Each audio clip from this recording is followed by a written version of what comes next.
Bismillahirrahmanirrahim. Assalamualaikum warahmatullahi wabarakatuh. Baik, pada kesempatan kali ini saya akan sedikit memaparkan proposal skripsi saya yang berjudul Din dan Milah dalam Al-Quran, Analisis Aplikatif Metode Tafsir Sastrawi Amin Al-Huli. Baik, langsung saja.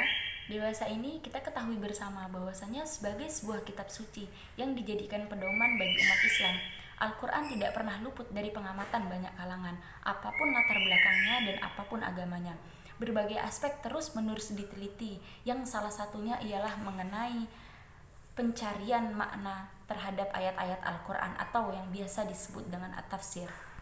Hal ini wajar terjadi mengingat kondisi linguistik Al-Quran yang secara keseluruhan menyimpan peluang untuk diinterpretasikan secara berbeda-beda, di mana pemahaman seseorang mengenai satu kata saja di dalam Al-Quran dapat berbeda dengan pemahaman orang lain.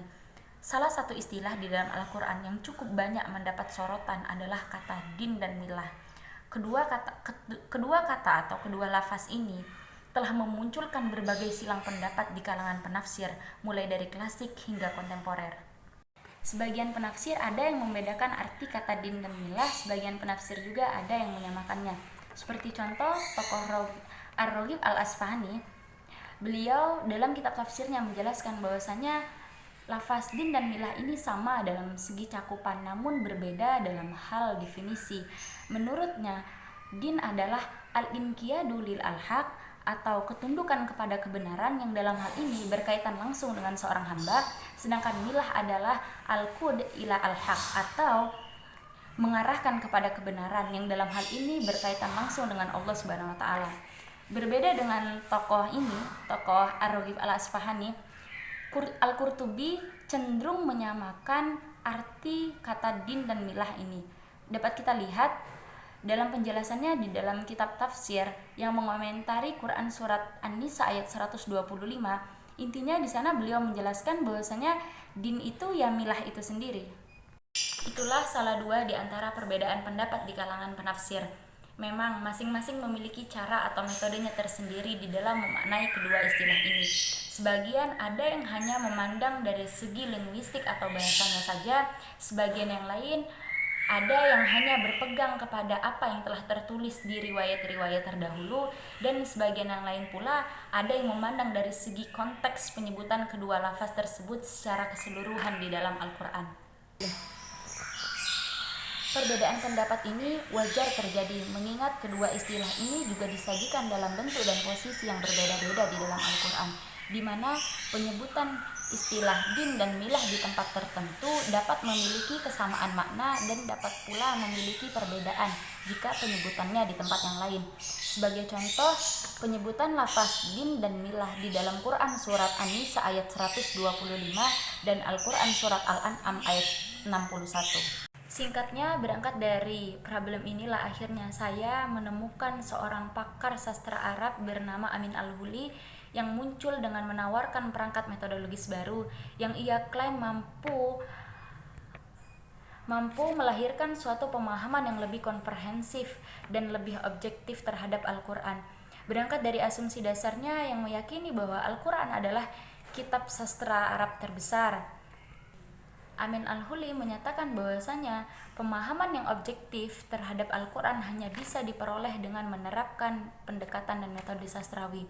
Perangkat tersebut mencakup dua ranah utama, yaitu apa yang disebut dengan kajian terhadap segala sesuatu yang berada di seputar Al-Quran atau dirosah mahaul Al-Quran, dan kajian terhadap Al-Quran itu sendiri atau dirosah mafil Quran. Adapun bentuk sastra yang diketengahkan oleh Amin Al-Huli dalam tafsir sastrawinya ini adalah lebih mengarah kepada penerapan sastra strukturalisme, yaitu sebuah mazhab sastra yang meyakini bahwa unit-unit individual dari sistem apapun hanya memiliki makna sebagai hasil dari keterkaitannya antara satu dengan yang lainnya. Ia tidak terpengaruh sama sekali dengan kondisi yang ada di luar sistem, bahkan sistem itu sendiri yang nantinya akan menggambarkan kondisi yang ada di luar dirinya. Inilah titik yang membedakan tafsir sastrawi Amin Al-Huli dengan tafsir-tafsir lain pada umumnya. Amin Al-Huli menilai bahwa Al-Quran tidak mungkin dapat dipisahkan dari konteks historis yang melatar belakangi penurunannya. Al-Quran juga tidak boleh ditafsirkan tanpa memperhatikan aspek linguistik yang terkandung di dalamnya, bahkan dari setiap detail ayat. Sebab menghilangkan salah satu dari dua ranah penafsiran ini hanya akan menghasilkan penafsiran yang subjektif di satu sisi dan penafsiran yang parsial di sisi yang lain.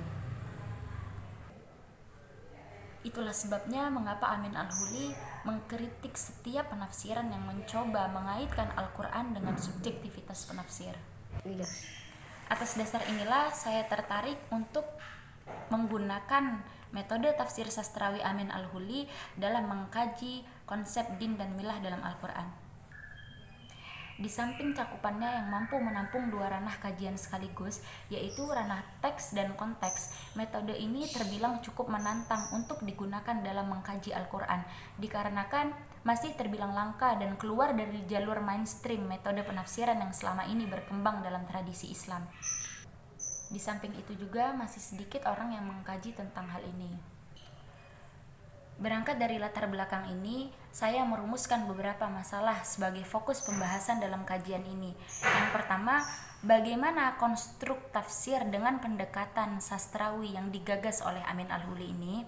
Yang kedua, bagaimana penerapan konsep din dan milah dalam Al-Quran jika dilihat dari perspektif tafsir sastrawi yang dirumuskan oleh Amin. Adapun dalam penelitian ini, penulis menggunakan teori atau menerapkan metode tafsir sastrawi Amin Al-Huli dalam mengkaji konsep din dan milah dalam Al-Quran. Salah satu alasannya adalah karena metode ini mencakup dua ranah sekaligus, yaitu teks dan konteks.